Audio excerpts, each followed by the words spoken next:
Okay, everybody, welcome to yet another NOVA Scribes and welcome to Retooling You. This is our workshop series designed to help you launch your facilitation practice. Today, we are dialing in on questions. So I believe that questions are the most important tool that facilitators have, even more important than markers.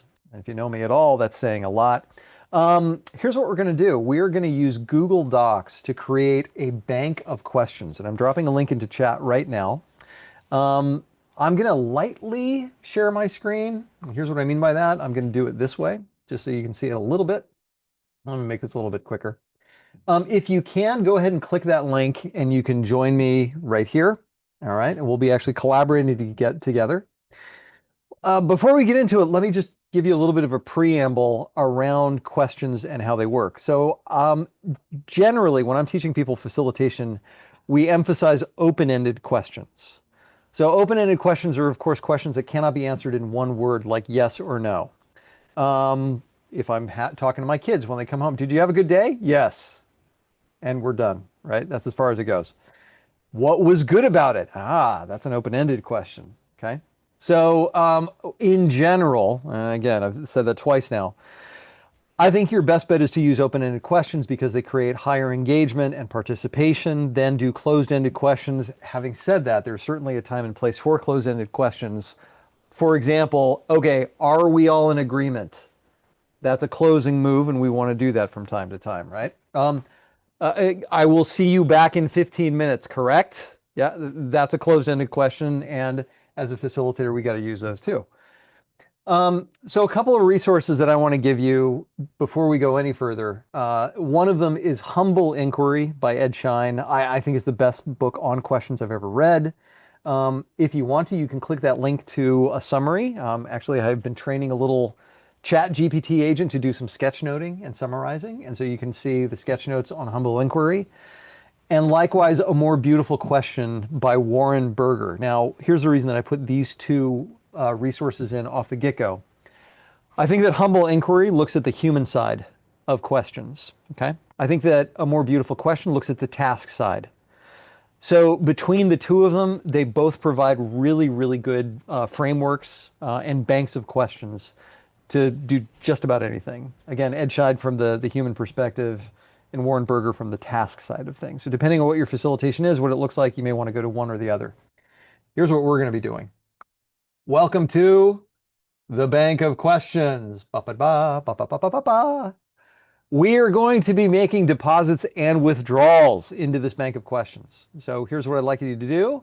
I'd like you to scan through what's here and talk about the things that you notice. Build on other people's ideas, write some new questions, and don't worry about where they go. I've got some categories, but there's a ton of categories. They don't have to be perfect. What matters is that you're actually making some deposits into the bank. Okay, that's the most important thing. So for example, if you find yourself in one of these white kind of accounts, we'll call it that, all you have to do is to click and hit return to create a new bullet, and you can type any questions you want. Okay, now let me give you a very, very quick walkthrough that I do not expect you to remember in terms of the ways that I've designed this thing. So there's a bunch of different kinds of questions. The first kind of questions that we've got here are questions for check-ins. So you could call these questions that would mindfully bring people to awareness of their mood, of their emotional state. By the way, Casey, you might have fun with this. Casey and I are both NOVA Scribes organizers. We start every NOVA Scribes organizer call with a check-in. I went through and I mined all of them that we've ever used. And so you can find those right here. Okay, some of them are pretty funny. Yeah, thanks for the love. Then there's questions for individual sharing and energizers. These are ones that are a little bit self-revealing. These are ones that you could use to build a little bit of trust, where it's like, okay, here's something personal about me. By the way, I think that you would like delicately go into this area. Don't say something like, okay, what's the most embarrassing thing that ever happened to you? You're setting the wrong tone. But something like, what's something that you've learned recently today? Okay, that brings people into the space and gets them to reveal something. So you got questions for individual learning and sharing. I'm going to pick it up a little bit. Questions for teams, ones that are specifically designed to look at interpersonal relationships between people. Questions at the organizational level. So things that really bang on the organization as a culture. Now let me define this one a little bit. This one says questions for opening. Here we're talking about bringing new ideas into the room. So brainstorming, ideation. What else is my favorite question? That's something that encourages people to share their best ideas. Okay. Questions for drawing out information. Let me explain this one a little bit. Once we've got the ideas into the room, let's go a little bit deeper. Who's got a question about these ideas? Could you say more about this? Tell me more about that. Casey, you said you want to go grab donuts. Tell me what that was. Paint a picture for me, right? Those are questions that draw out information that get us to go a little bit deeper. Questions for refining. These are critical questions. So they judge, they compare, they say, all right, here's the pros and cons of these things. And there's questions for deciding. So these are convergent questions, questions that come up with criteria for how we actually might make these decisions. How do we know which of these options is going to be best? Questions for closing. These are questions that move people towards voting, making an actual decision, checking commitment. All right, now this one needs a little bit of explanation and then we can jump into it. Questions for process. Now here's what I mean by that. Sometimes I use the metaphor of the balcony of the dance floor, right? So the dance floor is the conversation that we're having. It's the discussion that we're in. The balcony is, thank you very much for capturing that. It's probably Casey. The balcony is an objective observation of what's going on. Maybe it's Chris. It's Chris, got it. It is saying, all right, I'm noticing that this half of the room isn't saying anything, or I'm noticing that only the men are talking, right? Those are balcony level questions. Questions for process would be the ones that are designed to get people to notice some of the human dynamics that are going on in the room. It's a way of saying, hey, let's move up to a balcony perspective and see some of the what dynamics are at work. Okay? And you can see a few there. And then finally, questions for checkout. So we did check-ins earlier, questions for checkouts. What's one thing that might improve this workshop? What's one thing you learned, one thing that you're going to do differently, so forth and so on. Okay. So here's what I'd like to do. This is going to be a little bit of an expo. So you're going to wander around the bank. I want you to kind of scan through these things, take your own time, see what's in here. If something catches your eye and you want to have a conversation about it, by all means, just speak up and we'll talk about it. Okay. And this is not me leading it, right? This will be, yeah, it's like kind of a big world cafe, Casey. If you've got a question, let's have a discussion about this as fellow practitioners. So take some time, scan through this list. If you've got anything that you want to add, any deposits you want to drop in the bank, by all means do that. This will be an indelible permanent resource for you to be able to go back to and draw from as your own bank of questions. So I'd encourage you, now and going forward, to jump into this thing. If you've got questions that you find, drop them in here. If you need questions, pull them out of this. Casey, what's the best way we like a question? Drop some hearts next to it if you want to. You can add some emojis, okay? And again, if there's something that you want to talk about, go ahead and bring it up. So with that, that's pretty much the whole thing. I'm going to go ahead and pause the recording. Okay, Christina, you were saying you've got a bank of questions you were going to bring in? Well, so yes, so I've got some questions that I've been developing into cards to use for connection cafes. So at the moment, one of the things that I'm focusing on is connective labor, which is from a book by Alison J. Pugh. It's called The Last Human Job. And so I've been developing up questions that I can use during my sessions when we have meetups for Connection Cafe. And so one of them is based around Dr. Arthur Oren, and it's 36 questions about making friends. I've got another one which is, so let me say, oh yes, so David White, he's a poet and he's got some beautiful questions that shouldn't go away. My brain is going to be challenged if I try and fit them into something. So can I just drop all those in the chat? Yeah, and go they're for it. set up. They're set up. I've been making sets of cards, so you'll find that there's one question per page. But they're nice questions, and they prompt some interesting discussions. And I don't know where we'd put it, but we were in a session the other day when someone said, so imagine you're in the future, draw your name. And if you consider that the way that we communicate is changing, and that emojis are coming into when we're writing messages and things like that, how would you represent your name? would you represent it as the meaning of your name, or would it be hieroglyphics? How would you show your name in the future? And that Love was it. a tremendously interesting activity. So I'll drop those in the chat so that people can have those. Yeah, and Christina, I actually made a new account for you, which says David White's Beautiful Questions, or maybe I should just call that Christina Porter's Beautiful Questions if you like. But you could also just copy paste it right there. Okay. Right? All right. What I'll do is I'll do that then. So I just thought that that might be it's a little challenging first thing in the morning to.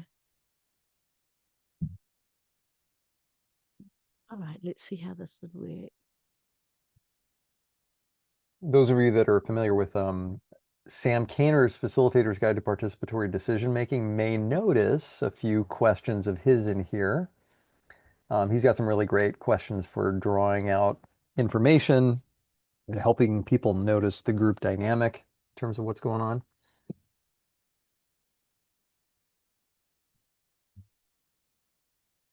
Sometimes I get the question, well, I'm not the facilitator, but I really want to influence what's happening in the room. How do I do that? I think the questions are a really great way to do that, you know?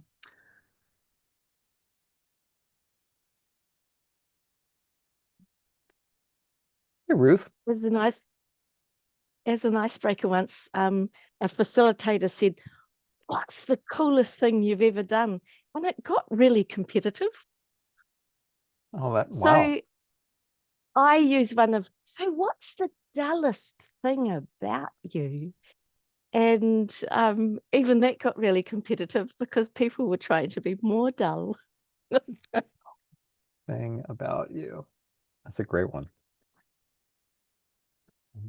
And if anyone wants to know what's really dull about me, all of my washing is hung up with yellow clothes pegs. All of it. I have yellow clothes Whoa. You pegs. just took it to like an Olympic level. All right. I feel like we need to do that one now. So maybe find your way to chat. What's the dullest thing about you? Uh, Hmm.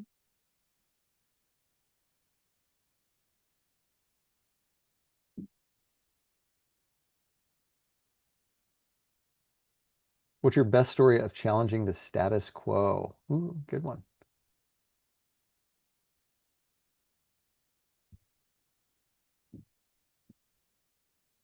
Nancy, just because you wrote it, she says, I eat the same thing for breakfast every day. I'm curious, what do you eat for breakfast every day, Nancy? Scrambled egg whites and one piece of homemade sourdough bread.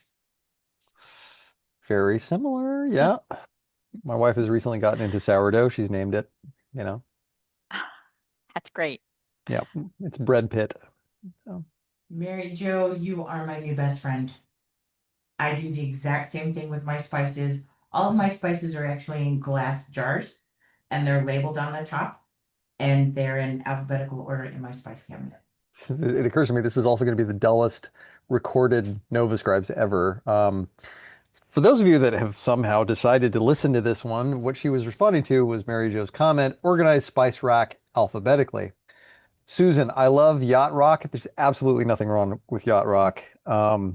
There's a guy actually on YouTube who takes like Metallica songs and turns them into Yacht Rock, and I think he's amazing. You got to check him out. Zakia says, I get excited watching videos of people cleaning and organizing their home. Well, yeah, that's, what's that called? That's a thing. ASMR? No. What's the thing like where people crinkle things and you listen to it? I'm not making this up. I swear I'm not crazy. That's debatable. Huh? Okay. I'll find it. I'll find it. But Nancy, you take it to the next level.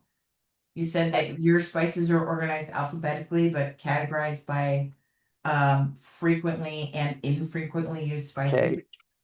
I don't have enough room to have two spice racks. Like I have, I don't know at last count, I think like 30 to 40 different spices, and I still need more.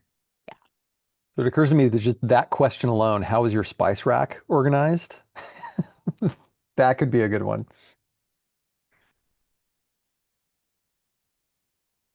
Casey says, Brian, I'm betting you'll love sack squatch. All right. Casey, what is a sack squatch? It's a what do they call what are the not the umbilical, not the abominable snowman, but the U.S. version of that? What do they call Sasquatch? Yeah. It's a Sasquatch with the sax. Help me out, It's a buddy. guy. Make that connection for me. I don't know where you're going with that. You had mentioned earlier about yacht music, and my brain went to this, which was it's a guy in a Sasquatch suit playing a saxophone. Oh man. Okay.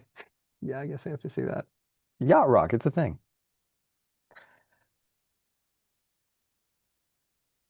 So scanning through the questions here, looks like a couple of people liked, what music would you have playing during a visit to a rage room? That's a good one.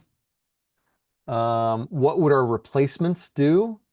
Yeah, that one's not bad if you're thinking about like in fact, that's kind of an organizational one. I think we should copy and paste that one over there too.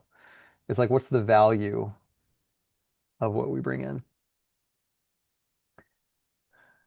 Nice, thanks for that, Chris. She dropped an image of a Bigfoot playing a saxophone. Had not seen that before. Didn't know that was a thing.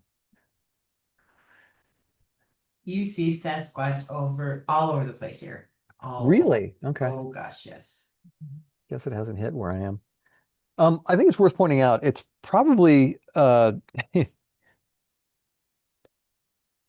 it's worth pointing out that you should probably know what you're doing with these questions. And here's what I mean by that, right? Like there's questions, but it's not just asking questions for question's sake. It's like, okay, where do I want to move this group? What do I want to achieve with this thing? And so in one case, if I've got the group and they're just brainstorming ideas and I feel like they're losing steam with the brainstorming, it might be time to say, all right, well, how might we make this decision and ask a refining question? If I'm noticing that trust is low in the room, that people are not sharing their best ideas, if I know that people are holding back a little bit, I might ask a question that's a bit more of an individual revelation, just to get them to model some of these ideas. We've got a really, really good bank of some of these more kind of icebreakery, energizing questions, which are good. I think that it's real important that whatever you pick, that there's a direct line between the question and why you're getting together in the meeting. Just asking somebody what their favorite cereal is interesting, but it should have a reason back to why you're getting together in the first place. I actually prefer things that are a little bit more like directed towards, things that they might have to do in the room. Like, tell me about a time when you were on a high performing team, assuming that we're going to do some team building, or tell me about a time when you helped to design a new strategy that was effective, assuming that we're going to do some strategic planning. So, the point is not to just like randomly throw a dart and pick one of these things. It's to say, what do I want to have happen on the team? And therefore, what are the kinds of questions that I need to ask to actually move the participants in that direction? Let's go Casey and then Nancy. Hey, thanks for stacking right there. I really like that. What is he seeing somebody on an email meeting the organization? I've never seen that asked beforehand, though I know it means different things in different places. I think that's a very powerful way for some of the questions for organizations. And then the way it leads right into any organization. This is the competing values framework, right? It's more important to do things right. Is it more important to do things fast? Is it more important to do things first? Or is it more important to do things together? I love that for when you're trying to work with an organization or a team, trying to figure out what it means, because everybody brings a different perspective. And this is a nice way of getting consensus or alignment in the group where they're at.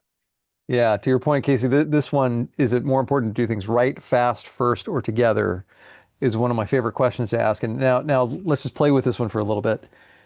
If you can imagine asking somebody that, how do most people answer? Put yourself in the shoes of, yeah, Hermika's got it. Why don't you go ahead and say it? They combine it. Yeah, they say, we want all of these things. And then you're like, aha, gotcha.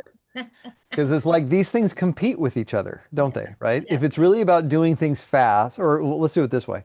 If it's really about doing things right, then we're going to slow down. We're going to be methodical. We're going to follow standard operating procedures. We're going to push it through 12 different governance boards and approvals and that sort of thing.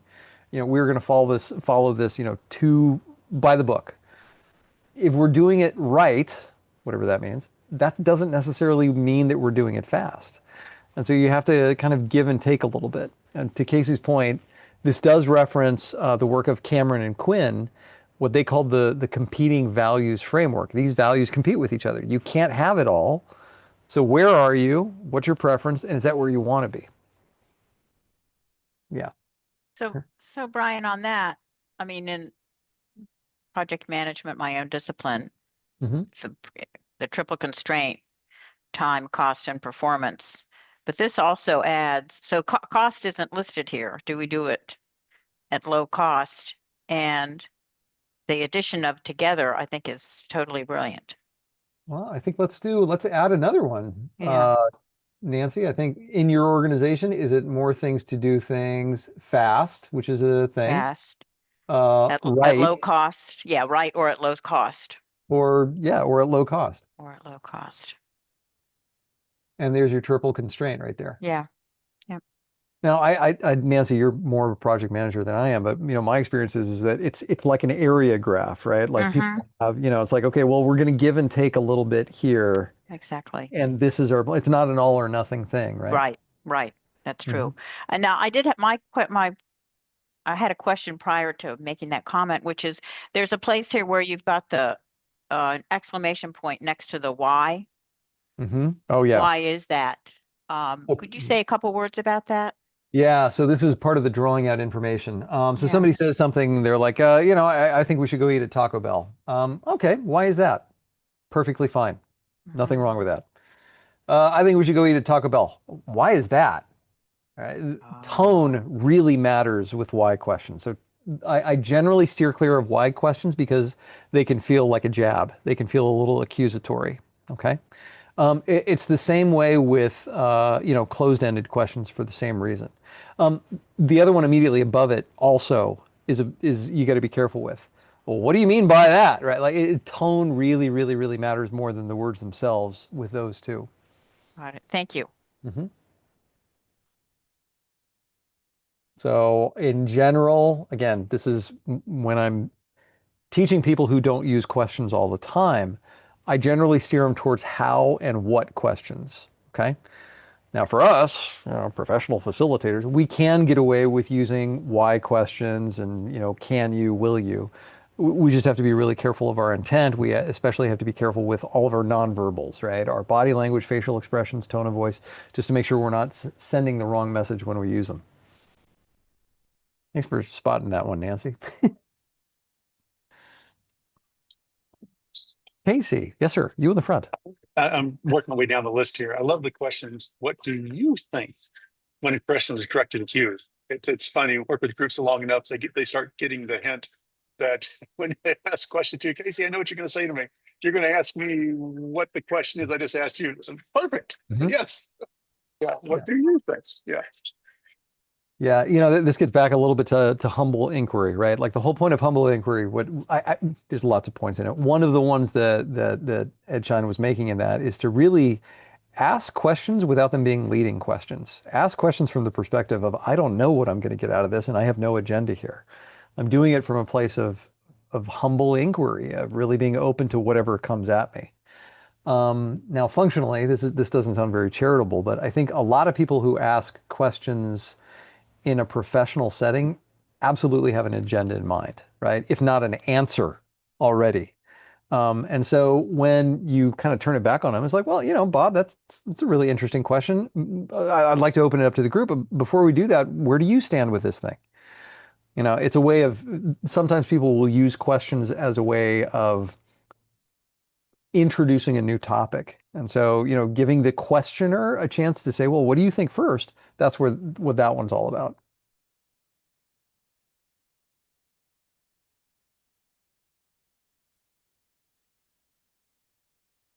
Yeah.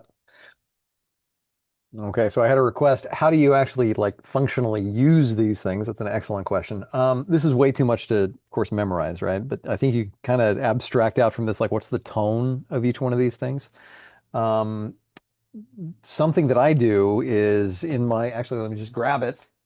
In my folio, when I'm facilitating, what I usually have with me is on the one side, I've got my facilitator guide, and then on the left side, I have a list of tools and questions. A lot of them are for example, the methods that Sam Kaner shares. So things like stacking, paraphrasing, drawing out information, making space for quiet people, all of that good stuff. And I'll have some questions that I can refer back to, especially the ones that I know I'm not so good at, right? Like I'm not good at asking refining questions because it's not my, you know, preference. I prefer to be more on the opening side. It's like, what if we did this? What if we did this? Right? So like if I've got a bank of questions of the kind that I'm not immediately drawn to, it's like I don't have to think about them. I can just kind of like scan through, all right, what did I highlight? And have those at the ready when I need them. Okay. All right, I'll tell you what. I don't believe in the law of gaseous meetings, which is to say they expand to fill the space that they're given. For the purpose of the recording, any other questions, queries, posers, highlights, insights, or anything else that's coming up for you as you're scanning through this list? Otherwise, I'm going to go ahead and stop the recording, and we'll stop the recording, but we can keep going on. Hermika, did you have something? I do. I was looking for a question because this is something that always comes up when you have bringing ideas into the room or making sure people are participative to the extent possible. The person or persons who tend to not voice, bring voice into the room. Okay. So I think, go ahead. So I was thinking, I was looking, where would you categorize that? And then also, there's always been a notion that when there's resistance and you can visibly see that resistance, how do you bring that person in the room outside of standing or sitting next to them or trying to figure out what it will take to engage them? Yeah, that's a really, really good question. What do you think? No, that was a cheap move. You saw it coming. I'm sorry. Let me just go ahead and answer that one. So I think that one could show up in a couple of places. And again, these categories are just like they're training wheels, right? What matters is that they're up here somewhere. I might consider that to be an opening move. So we're encouraging people to like, share their ideas. Another might be a process move, a process question to get people to notice what's happening. What are you noticing about who's contributing? What are you noticing about who's not contributing? Who haven't we heard from yet, right? So those might be the kinds of questions that you could use just to shine a light on some of the group dynamics that are going on. That was the first part of your question. Tell me the second part again, which one was it? Resistance. The resistance. What do you do with resistance? So Hermika, let's play with that a little bit. How does resistance show up? Yeah. So I was forced to be here. I don't even know why we're here. Yeah. Nothing you says mattered, Brian. Oh, I appreciate that. So Hermika, thank you very much for saying that. I'm wondering, does anyone else feel similarly to Hermika? Okay. Now let me just pause on that for a second, right? So somebody says, I don't want to be here. They made me come here. This is not by choice, right? And it may be like, as a facilitator, the last question we would want to ask people, who else feels similarly? Okay. But here's what this sets you up for. So first of all, you're showing this person that, first of all, they're not going to phase you by saying something like that. Second, you're going to say, look, I'm here to support you. Who feels similarly to the same way that Hermika does? And, if 20 hands go up, you're like, okay, guys, we've got a bit of a problem here. What would you like to do about it? Now, I'm not owning their problem. Okay. Yes. But yeah, if 20 out of 25 hands goes up and says, yeah, we were told we had to be here, we don't want to be here. I'm like, okay, what should we do about it? Do you want to quit? I mean, because I get paid no matter what. It doesn't matter to me, right? So that's one thing that you're doing. Mm-hmm. The other thing that you're doing by saying that is you're setting yourself up to say, okay, who does want to be here? Okay. And then if 50 hands go up, it's like, okay, tell me a little bit about why you think it's valuable to be here. What's coming up there. And maybe the outcomes that those people are bringing into the room that might seep into the Hermikas of the room, so that they can pick up, all right, here's why this is actually valuable for me to be there. Okay. That helps. I usually ask one or two questions. Given those circumstances, what would be a good use of our time together? Mm-hmm. That's a good one. And also, Now that we've heard the sentiment in the room, what would we like to do with that? And for certain, I actually used to use props. This is Timmy. Oh, look at that. Uh-huh. He's one of many elephants in the room, and he sits in a chair, and someone has the option, if they want to, say, I'm holding my piece, I can hug Timmy, or do we need to bring Timmy to the forefront? What is it that we need to talk about that we haven't discussed? Timmy the elephant. That's great, Hermika. It was a thing that I used for a very, very disruptive intervention, but I realized for some people, they gravitate to the thing in order to talk about it.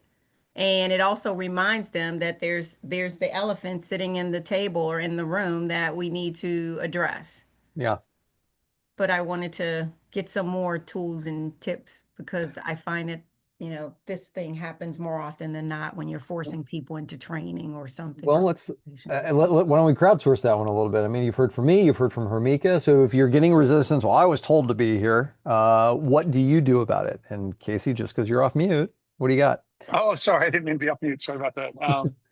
It's kind of putting some thoughts in chat. When I first started this, I dreaded the resistance when it came up. Now I look for it because that might be the bravest person inside the room in that moment. Mm-hmm. And I think what Brian said, and I love the idea you have the elephant. Hey, looks like Steve made us brought up an elephant inside the room. Who else sees the similar elephant that Steve sees right here? Oh, good. Oh, good. Hey, would you guys mind taking 2 minutes between yourselves and just discussing what the elephant you see inside the room is here? And then build upon that like Brian did. Oh, good. Hey, now from the rest of the room, hey, spend 2 minutes discussing what you see we're trying to achieve here today. And then it gives you a chance to go back to that group that you said, hey, we're brought in to go this path, this way here. Would you be against sticking around the rest of the day as we try to achieve it? Nice. That's great because it keeps the group accountable to each other. Yeah, it's absolutely masterful, Casey. That's great. Others dealing with resistance. Any thoughts on that one? Feel free to go off mute. You can point at somebody,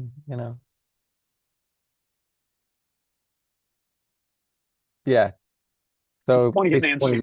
I'm pointing at Nancy. Pointing at Nancy? You said point at somebody. Point at somebody on Zoom. Yeah, that's terrible modality there. Any other thoughts about resistance? Okay, so for the purpose of hygienic YouTube viewing later, I'm going to go ahead and stop the recording, cold stop.